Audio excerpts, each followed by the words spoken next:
नेपाल प्रहरीको लिखित परीक्षा पास गरेर बस्नुभएको र इन्टरभ्यूको तयारी गरिरहनु भएको सम्पूर्ण साथीहरूलाई यस भिडियोमा स्वागत छ। साथीहरू, यदि तपाईँ पनि नेपाल प्रहरीको इन्टरभ्यूको तयारी गर्दै हुनुहुन्छ भने यो भिडियो तपाईँको लागि महत्त्वपूर्ण रहनेछ। साथीहरू, अब भने आजको भिडियोतर्फ प्रवेश गरौँ।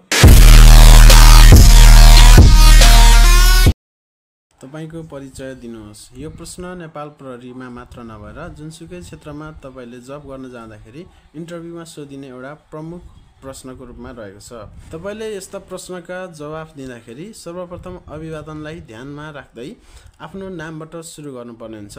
त्यसपछि आफ्नो स्थायी ठेगाना, जिल्ला, नगरपालिका वा गाउँपालिका र हाल अस्थायी रूपमा कहाँ बस्दै हुनुहुन्छ भनेर त्यसको बारेमा पनि छोटो रूपमा जानकारी दिनुपर्ने हुन्छ। आफ्नो ठेगाना पश्चात तपाईले आफ्नो एजुकेसन क्वालिफिकेसनको बारेमा पनि सामान्य जानकारी दिनुपर्ने हुन्छ। तपाईले कुन विद्यालयमा पढ्नु भएको र कुन तहसम्म पढ्नु भएको भनेर छोटो रूपमा तपाईले जानकारी गराउन सक्नुहुनेछ। तपाईले इन्टरभ्यू दिँदै गर्दाखेरि प्रश्नकर्ता व्यक्तिसँग आई कन्ट्याक्ट गरेर दिनुपर्ने हुन्छ। यदि तपाईले आत्तिएर यताउता बाहिर हेर्ने जस्ता गतिविधि गर्नुभयो भने प्रश्नकर्तालाई तपाईप्रति नकारात्मक प्रभाव पर्न सक्छ। त्यस भएर तपाईले प्रश्नकर्तासँग आई कन्ट्याक्ट भएर चार्मिङ फेसमा इन्टरभ्यू दिनुभयो भने पोजिटिभ इम्प्याक्ट पर्न सक्छ। त्यस्तै गरी अर्को प्रश्नको रूपमा रहेको छ, तपाईँ किन प्रहरी सङ्गठनमा प्रवेश गर्न चाहनुहुन्छ? यो प्रश्न प्रहरी सङ्गठनमा आबद्ध हुनुहुने सम्पूर्ण उम्मेदवारले सोधिने एक महत्त्वपूर्ण प्रश्नको रूपमा रहँदै आएको छ।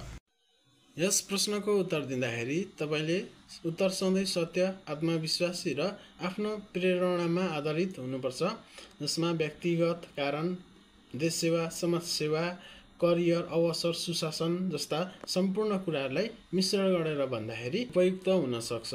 साथै तपाईले व्यक्तिगत लाभ, नोकरी, अवसरहरूलाई पनि सुबन्ध तरिकाले जोड्न सक्नुहुनेछ। देश र समाजलाई जोड्दै तपाईले औपचारिक रूपमा यसरी पनि उत्तर दिन सक्नुहुनेछ।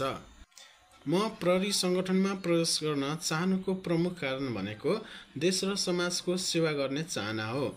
प्रहरी समाजमा शान्ति सुरक्षा कायम गर्ने, अपराध नियन्त्रण गर्ने र जनताको सुरक्षाको जिम्मा लिने अत्यन्तै महत्त्वपूर्ण अङ्ग हो।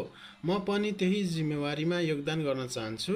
साथै यस सङ्गठनले सुशासन, परिश्रम, सामूहिक कार्य र नेतृत्व क्षमतामा अघि बढ्न अवसर दिन्छ।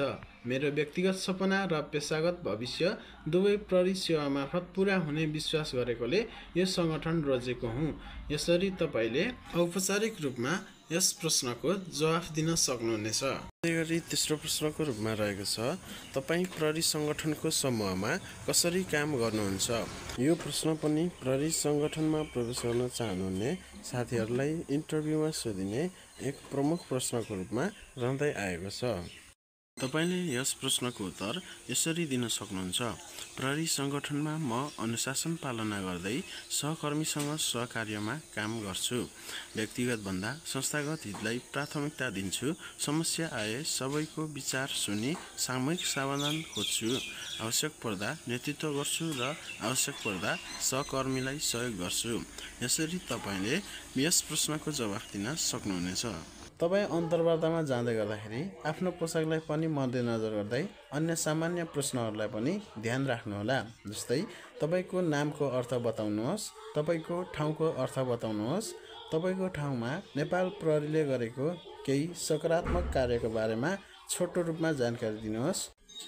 साथै नेपाल प्रहरीमा रहेको श्रेणीहरू बारे बताउनुहोस्, नेपाल प्रहरीको दर्जानी चिन्हबारे बताउनुहोस् र सामान्य ज्ञानसँग सम्बन्धित सामान्य केही प्रश्नहरू र वर्तमान अवस्थामा भइरहेको समसामयिक गतिविधि घटनाक्रमहरूलाई पनि ख्याल गर्दै तपाईले अन्तर्वार्तामा सहभागी हुनुभयो भने तपाईँको अन्तर्वार्ता सफल रहनेछ।